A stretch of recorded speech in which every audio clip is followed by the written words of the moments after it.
Hello everyone. तो आप लोगों में से काफ़ी स्टूडेंट्स ने मुझसे मेल किया, टेलीग्राम किया, मुझे रीच आउट किया और उनको ये जानना है कि यूपीएससी की प्रिपरेशन के लिए कोचिंग आपको ज्वाइन करनी चाहिए कि नहीं करनी चाहिए। तो मैंने सोचा कि इंडिविजुअल रिप्लाई से अच्छा है मैं एक डिटेल्ड वीडियो शेयर कर देती हूँ ताकि सब लोगों को उसका ओपिनियन जो है वो देखने को मिल जाए। देखो, कभी भी आप कोचिंग ज्वाइन करते हो या नहीं करते हो, यह आपका एक पर्सनल डिसीजन है, ठीक है। लेकिन इस डिसीजन में मैं आपकी हेल्प कर सकती हूँ कुछ ओपिनियंस रख के, कुछ रियलिटी बता के, ताकि आप ये एक अपना विजडम यूज करके एक इसको वाइज डिसीजन ले, ठीक है। जैसे कि सोशल मीडिया का थ्रू अभी काफी ज्यादा हमें टैगलाइंस देखने को मिलती है, लेट्स क्रैक इट, पढ़ लो कहीं से, मंजिल मिलेगी यहीं से, 3 महीने के अंदर यूपीएससी का पूरा सिलेबस कंप्लीट करो, 1 महीने के अंदर पॉलिटी की मैराथन कंप्लीट करो। ये सारी ट्रिक्स जो है वो देखने को मिलती है। इससे क्या होता है, स्टूडेंट ऑब्वियसली अट्रैक्ट होता है एंड वो एनरोल होना चाहता है उस कोचिंग के अंदर। लेकिन आप एनरोल होने से पहले ना कुछ देख लो इसके प्रोस क्या है और कुछ देख लो कि कॉन्स क्या है। प्रो की अगर हम बात करें तो कोचिंग इंस्टीट्यूशन नो डाउट एक डिसिप्लिन लाइफ जो है वो जरूर प्रोवाइड कराता है। एक आपका प्रॉपर शेड्यूल होता है इंस्टीट्यूशन का कि हाँ ये सब्जेक्ट जो है वो इस डेट पे क्लासेस होगी, इतने टाइमिंग में क्लासेस होगी। तो आप एक अपना ना प्रॉपर अपना शेड्यूल बना सकते हो अपना कि कौन कौन सी क्लासेस कब कब आपकी कंप्लीट होगी उसके बेसिस पे। सेकंड इज एक प्रॉपर टाइम फ्रेमवर्क के अंदर कोचिंग वाले सब्जेक्ट जो है वो कंप्लीट करवाते हैं, है ना। प्रॉपर टाइम फ्रेमवर्क के अंदर अगर उन्होंने बोला है कि 2 महीने में हिस्ट्री कंप्लीट करानी है उनको, तो उनको करवानी ही होती है। तो आपका एक प्रॉपर टाइम फ्रेमवर्क के अंदर आपका सिलेबस जो है वो कंप्लीट हो जाएगा। लेकिन हाँ, कभी भी ये मानने की गलती मत करना कि कोचिंग आपका 100% सिलेबस कंप्लीट करवाएगा, कभी नहीं करवाएगा। कुछ टॉपिक्स वो आपको कवर करवाएंगे, लेकिन उसके बाद आपको सेल्फ स्टडी के अंदर वो आपको एड ऑन करनी ही पड़ेंगी, चीजें खुद से वैल्यू एडिशन करनी पड़ेगी उसके लिए, चाहे आप कोचिंग करो या ना करो, it does not matter. Number 3 is कि प्रिपरेशन के अंदर कई बच्चे जो है वो आइसोलेशन में चले जाते हैं, उनको लगता है कि हम खुद से ही पढ़ेंगे। बहुत अच्छी बात है, बहुत सारे टॉपर्स निकलते भी हैं उससे, है ना। लेकिन उनको लगता है कि वो कुएं की एक मेंढक की तरह हो जाते हैं, उनको लगता है इतना ही कंपटीशन है। लेकिन जब कोचिंग ज्वाइन करते हैं तो उनको लगता है कि नहीं, पीयर ग्रुप भी है, इनके साथ भी कम्पीट करना है, टेस्ट में कैसे मार्क्स लेके आना है, पीवाईक्यू कैसे सॉल्व करना है, तो वहां से भी थोड़ा बहुत आइडिया दिखता है। तो ये 3 प्रो मुझे नजर आते हैं और ये मोटे मोटे 3 ही प्रो हैं जिनकी वजह से कोचिंग ज्वाइन करनी चाहिए। अदरवाइज आई थिंक सभी को एक एजुकेशन लेवल मिला है, वो कंप्लीट कर सकता है, ठीक है, सेल्फ स्टडी करके भी। नाउ अब आते हैं हम कॉन्स की बात। तो कॉन्स की अगर हम बात करते हैं तो सबसे पहला आपका तो ये फैमिली की हार्ड अर्न मनी है, इसको विजडम तरीके से अच्छे तरीके से यूटिलाइज करना है। तो सबसे पहले हमें कॉन्स के बारे में पता होना चाहिए कॉम्प्रिहेंसिवली। तो कॉन्स में अगर हम बात करें कि मैंने आपको जो एक चीज बताई थी कि अभी आपको पीयर ग्रुप्स मिलता है वहां पे, वो समटाइम्स आप पे बैकफायर भी कर सकता है। कई बार स्टूडेंट्स जो होते हैं वो एक दूसरे को देख के भी डिमोटिवेट हो जाते हैं कि अरे यार तुम वर्ल्ड हिस्ट्री कर रहे हो, अरे यार मेरे को तो ये आती नहीं है, मेरे को एंशिएंट करना है। तो जैसे मैं अपना किस्सा सुनाती हूँ कि जब मैंने किसी कोचिंग इंस्टीट्यूशन में एनरोल किया था अपनी प्रिपरेशन के टाइम पे, तो वहां पे ना वर्ल्ड हिस्ट्री और पोस्ट इंडिपेंडेंस सबसे ज्यादा पढ़ाया जाता था। लेकिन एग्जाम में पूछे थे art and culture, ancient history, वो सारे टॉपिक्स ना कवर नहीं हुए थे।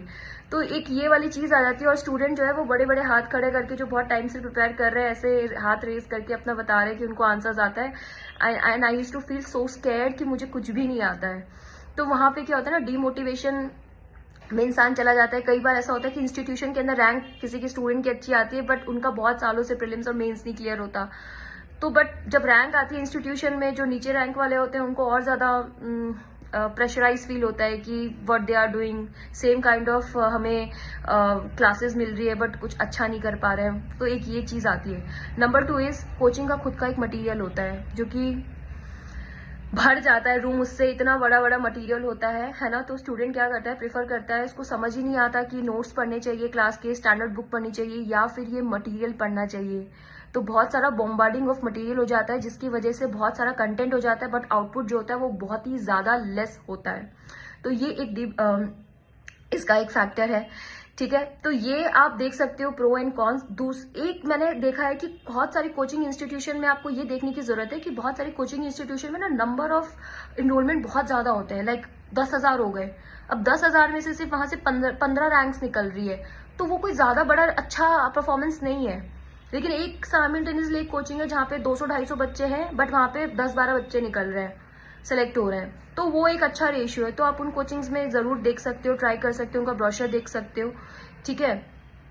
एक और चीज आप ध्यान में रखना कि बहुत सारे टॉपर्स बताते हैं कि उन्होंने कौन कौन से कोचिंग से क्लासेस ली हैं वगैरह वगैरह। कोचिंग खुद भी अपना पब्लिसिटी करते हैं, है ना। बट आपको ये देखने की जरूरत है कि उन्होंने टॉपर्स ने क्या क्लासेस ली है।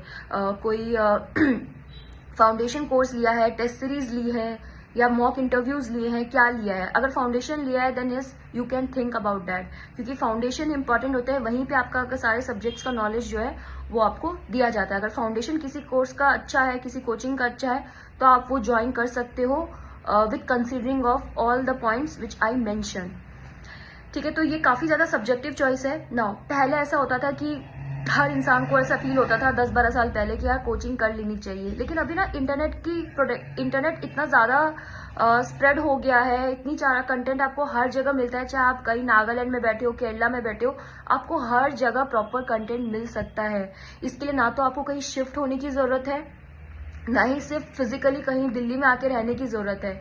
इसके लिए आपको सोचना चाहिए, है ना। अगर आपको घर से ही कंटेंट मिल रहा है तो आपको कहीं मूव करने की जरूरत नहीं है, आप वहीं से भी पढ़ाई कर सकते हो। ठीक है, अभी चीजें एक्सेसिबल है तो you can access that.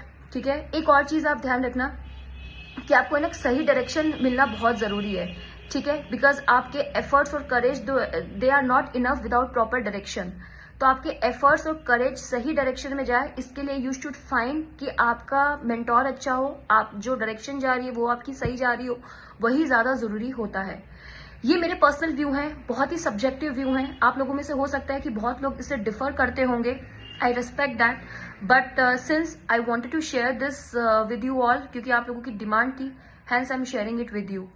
Okay then, आप मुझे कमेंट सेक्शन के अंदर मेंशन करके बताओ कि आप लोगों में से काफी स्टूडेंट्स ने कोचिंग करी होगी, तो कैसा रहा आपका एक्सपीरियंस। और अगर आप किसी को और कोई सजेशन देना चाहते हो regarding coaching, please let me know in the comment section, ताकि सबको पता चल जाए कि रियलिटी क्या है।